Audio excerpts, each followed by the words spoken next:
title of this story is Curious George, A Winter's Nap. This was an adaptation by Marcy Goldberg Sachs and Priya Jerry Desai. Written by Craig Miller. One fall day, Bill and George went fishing. Bill saw George shivering. Maybe it was too cold to fish. On the way home, Bill told George that some animals, such as bears, go to sleep when it gets cold. They eat a lot in the fall. Then they hibernate, or sleep, almost all winter.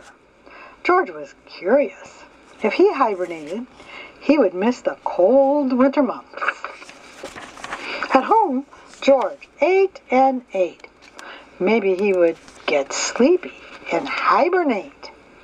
Upstairs in bed, George tried to sleep, but his room was too bright. George closed the curtains. He painted a picture of the night sky. He still could not sleep.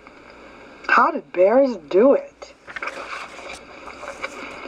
George asked the man with the yellow hat about hibernation. This book says bears sleep in dark, quiet caves, said the man.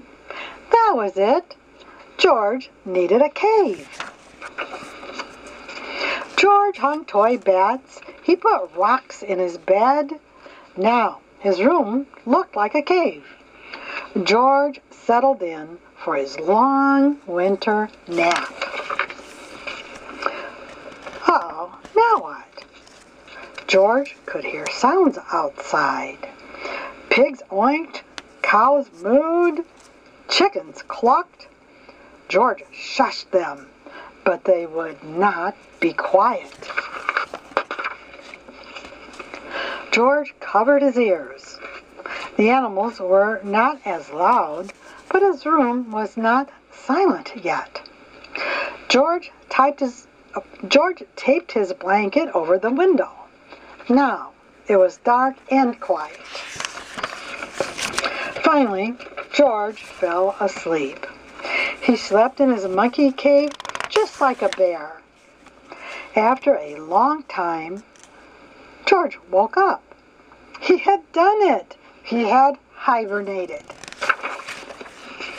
How did you sleep last night? Asked the man. Last night? George had slept only one night, not all winter. George was sad. Then the man had an idea. He took out a box of winter things.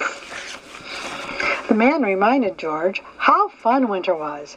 They could sled and ski together. George did not want to miss winter after all. The end.